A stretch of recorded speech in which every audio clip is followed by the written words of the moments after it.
मेरे बच्चों, डरो मत, मैं तुम्हें कुछ नहीं होने दूंगी। देखते ही देखते बर्फ बारिश और तेज हो गई और लाडो और उसके बच्चे बर्फ के नीचे दब गए। सुंदरबन जंगल में अभी सर्दी का मौसम शुरू हो गया है। सारे पंछी अपने अपने कामों में व्यस्त हो गए हैं। कोई अनाज जमा कर रहा है तो कोई घर के लिए लकड़ियाँ।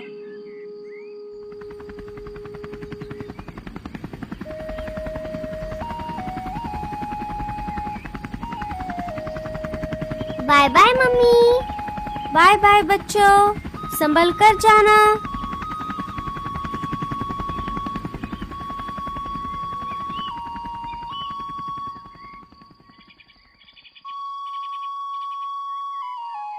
अरे किसको बाय बाय कर रही हो लाडो?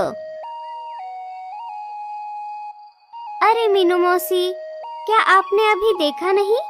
लाडो अपने बच्चों को बाय बाय कर रही थी। हाँ मीनू मौसी, बच्चे अभी अभी स्कूल चले गए। अब आप बताओ, आज आप दोनों सुबह सुबह यहाँ कैसे? वो हम तुम्हारे पास इसलिए आए थे कि अभी हमारे जंगल में सर्दी का मौसम शुरू हो गया है। अब हमें हमारे घोंसलों को ठंड के लिए तैयार करना होगा। मैं और मीनू मौसी उसी काम के लिए घोंसलों को लगने वाली चीजें इकट्ठा करने के लिए जा रहे थे। तो हमने सोचा क्यों ना तुम्हें भी साथ में ले चले। हाँ हाँ रानो, मुझे भी घोंसले के लिए बहुत सारी चीजें इकट्ठा करनी है और ढेर सारा अनाज भी जमा करना है। एक बार बर्फ पड़नी शुरू हो गई तो अनाज का मिलना मुश्किल हो जाएगा। अरे सिर्फ बातें ही करती रहोगी या यहाँ से चलोगी भी? अब चलो जल्दी से।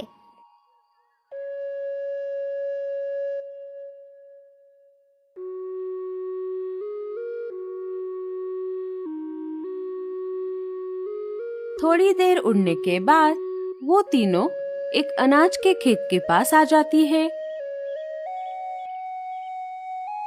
दोस्तों, अभी के लिए हम पहले यहाँ पर भरपेट अनाज खा लेते हैं और घर के लिए ढेर सारा अनाज जमा करके उसे घर पर रखकर वापस दूसरी चीजें इकट्ठा करने फिर से निकल पड़ेंगे। हाँ हाँ, ये सही रहेगा। तीनों पहले वहाँ पर भरपेट अनाज खा लेती है और बाद में ढेर सारा अनाज जमा करके वापस अपने घर की तरफ निकल पड़ती है। ये सब करते करते दोपहर हो जाती है। जब वो अपने घर की तरफ आ रही थी तभी उन्हें रास्ते में भूरा और रीमा मिल जाते हैं। आरारा, उधर सूरज सिर पर आ गया और इधर इन दोनों की अभी भी नींद पूरी नहीं हुई। आलसी कहीं के। जाने दो ना मीनू मौसी, हमें क्या करना है, ये उनकी खुद की चॉइस है। हम इसमें क्या ही कर सकते हैं। अरे अरे, ऐसे कैसे? मुझसे इनकी ये आराम की जिंदगी देखी नहीं जा रही। रुको, मैं अभी इन्हें उठाती हूँ। मीनू मौसी पास में रखा हुआ पानी उन दोनों के ऊपर डाल देती है। दोनों हड़बड़ी में नींद से जागकर खड़े हो जाते हैं। अरे अरे, कौन है? कौन हमारे घर में घुस रहा है? सामने आजा, मैं तुझे नहीं छोड़ूंगा। अरे ओ दिन में सपने देखने वाले, घर होगा तभी तो कोई घुस पाएगा ना। मीनू मौसी, ये क्या मजाक है? आपने हम पर पानी क्यों डाला? आपकी उम्र को ये शोभा नहीं देता। अरे जाजा, बड़ी आई मेरी उम्र बताने वाली। और तुम दोनों तुम्हारी जवानी में क्या कर रहे हो? खुद का घर तो है नहीं और सूरज सर पर आकर भी तुम दोनों की नींद पूरी नहीं हो रही। उससे आपको क्या, हम हमारा देख लेंगे। हाँ हाँ मीनू मौसी, आप हमारी चिंता मत करो, हम हमारा देख लेंगे। अरे मीनू मौसी, आप क्यों इनके मुंह लग रही हो? चलिए यहाँ से, हमें अभी बहुत सारा काम है। हाँ हाँ, चलो चलो। जब आने वाले दिनों में ठंड और ज्यादा बढ़ जाएगी तब इन्हें पता चलेगा। इतना बोलकर तीनों वहाँ से चली जाती है। वैसे भूरे जी, मीनू मौसी सही तो बोल रही थी। हम हमारा खुद का घर कब बनाएंगे? अरे रीमा, तुम फिर से भूल गई। जब ये भूरा है तुम्हारे साथ तो टेंशन की क्या बात। तुम घर की चिंता बिल्कुल मत करो। उसके लिए मेरे पास एक तरकीब है जो मैं तुम्हें वक्त आने पर बता दूंगा। कुछ दिन बीत जाते हैं। लाडो, रानो, मीनू मौसी और बाकी सारे पंछी अपने अपने घोंसलों को ठंड के लिए तैयार कर लेते हैं, सिवाय भूरा और रीमा को छोड़कर। कुछ दिन और बीत जाते हैं। जंगल में अब बर्फबारी शुरू हो गई थी। फिर एक दिन रात के समय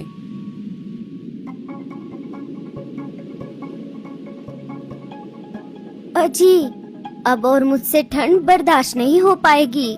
अगर ऐसा ही चलता रहा तो मैं ज्यादा दिनों तक नहीं जी पाऊंगी। लगता है अब मेरा प्लान इस्तेमाल करने का समय आ गया है। रीमा, मेरी बात ध्यान से सुनो।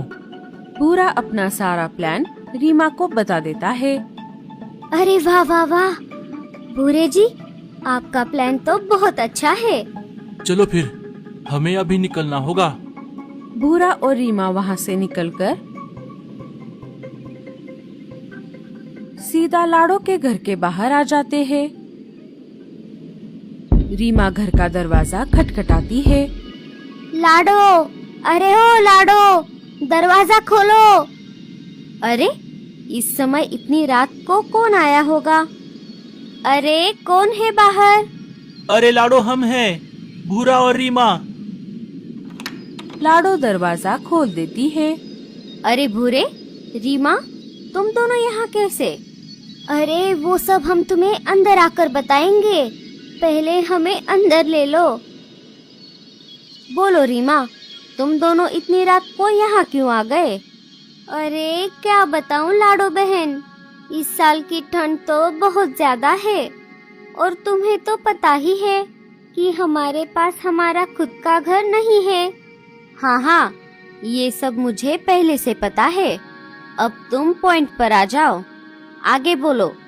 लाडो बहन, उस दिन जब तुम, रानो और मीनू मौसी हमारे पास आई थी, तब हमने तुम्हारी बातों पर ध्यान नहीं दिया। उसके लिए हमें माफ कर दो और बस आज रात के लिए हमें तुम्हारे घर में रहने दो। कल सुबह होते ही हम यहाँ से निकलकर हमारा नया घोंसला बनाने के काम में लग जाएंगे। क्या तुम दोनों सच बोल रहे हो? हाँ हाँ, हम दोनों बिल्कुल सच बोल रहे हैं लाडो बहन। लाडो उन दोनों के मीठी मीठी बातों में आ जाती है। उसे उन पर दया आ जाती है। अच्छा ठीक है, अब रात बहुत हो गई है। तुम दोनों कल सुबह होने तक यहाँ पर रह सकते हो, लेकिन सुबह होते ही तुम दोनों को यहाँ से जाना होगा। हाँ हाँ, हम यहाँ से चले जाएंगे। सारे सो जाते हैं। सुबह हो जाती है। बच्चे और लाडो नींद से जाग गए थे, लेकिन भूरा और रीमा अभी भी सो रहे थे। अरे, ये दोनों तो अभी तक सो रहे हैं। मैं इन्हें सोने देती हूँ। बच्चों, मैं अनाज लाने के लिए बाहर जा रही हूँ। तुम दोनों भी तैयार होकर स्कूल चले जाना। ठीक है मम्मी। लाडो अपने घर से निकल पड़ती है। थोड़ी देर बाद बच्चे भी तैयार होकर स्कूल चले जाते हैं। उनके जाते ही रीमा नींद से जाग जाती है। अरे भूरे जी, आप उठ भी जाइए। और कितना सोने का नाटक करोगे? भूरा भी उठकर खड़ा हो जाता है। रीमा घर का दरवाजा अंदर से लगा लेती है। अरे वाह वाह वाह वाह, भूरे जी, अब ये घर हमारा है। हाँ रीमा, मैं बहुत दिनों से जंगल के सारे पंछियों पर नजर रख रहा था। उन सब में मुझे लाडो का घर सबसे मजबूत लगा और लाडो ने घर में ढेर सारा अनाज भी जमा करके रखा है। अब हमें बहुत दिनों तक घर के बाहर जाने की कोई जरूरत नहीं पड़ेगी। शाम होते होते बच्चे स्कूल से घर आ जाते हैं। और घर का दरवाजा खटखटाते हैं। मम्मी, ओ मम्मी, दरवाजा खोलो। भूरा और रीमा उन दोनों की आवाज को सुनकर भी अनसुना कर देते हैं और दरवाजा नहीं खोलते। थोड़ी देर बाद लाडो भी अनाज लेकर घर आ जाती है। जब लाडो ने बच्चों को अपने घर के बाहर देखा तब वो सोच में पड़ गई। अरे बच्चों, तुम दोनों बाहर क्यों बैठे हो? बाहर कितनी ठंड है। मम्मी, बहुत देर से हम दरवाजा खटखटा रहे हैं, लेकिन भूरे चाचा और रीमा चाची दरवाजा नहीं खोल रहे। हम बहुत देर से खड़े हैं यहाँ पर मम्मी। अरे ऐसे कैसे? जरा देखो तो। लाडो ने खिड़की से झांक कर देखा। भूरा और रीमा फिर से सोने का नाटक कर रहे थे। अरे ये दोनों तो अभी तक सो रहे हैं। ये दोनों रात को बहुत देर से आए थे ना, लगता है इसीलिए ये अभी तक सो रहे हैं। इसी वजह से इन्हें हमारी आवाज नहीं आ रही। मैं इनके जागने तक बाहर इंतजार करती हूँ। इंतजार करते करते रात हो जाती है, लेकिन दोनों ने अभी तक दरवाजा नहीं खोला। लाडो को सारी बात समझ में आ जाती है। भूरे, रीमा, तुम दोनों ने ये ठीक नहीं किया। तुम दोनों की मीठी मीठी बातों में आकर मैंने बहुत बड़ी गलती कर दी। मैं तुम दोनों को नहीं छोड़ूंगी। बर्फ बारिश और तेज हो जाती है। मम्मी, हमें बहुत ठंड लग रही है। अब मुझे किसी से मदद मांगनी होगी। रानो और मीनू मौसी का घर तो यहाँ से बहुत दूर है। मैं एक काम करती हूँ, मैं पास वाले बुलबुल से मदद मांगती हूँ। लाडो अपने बच्चों को लेकर बुलबुल के घर के बाहर आ जाती है।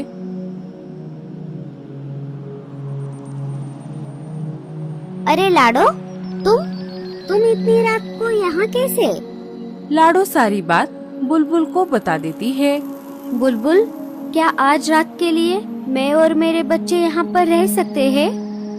अगर इसे अंदर ले लिया तो इसे और इसके बच्चों को अनाज खिलाना होगा और बर्फ बारिश थमने तक ये यहीं पर रहेगी। अरे बुलबुल, क्या हुआ? तुम क्या सोच रही हो? मुझे माफ कर दो लाडो, मेरे घर पर मेहमान आए हुए हैं, इसीलिए घर में थोड़ी भी जगह नहीं है। तुम किसी और से मदद मांगो। इतना बोलकर बुलबुल घर का दरवाजा लगा लेती है। लाडो वहाँ से निकलकर कबूतर के घर के बाहर आ जाती है।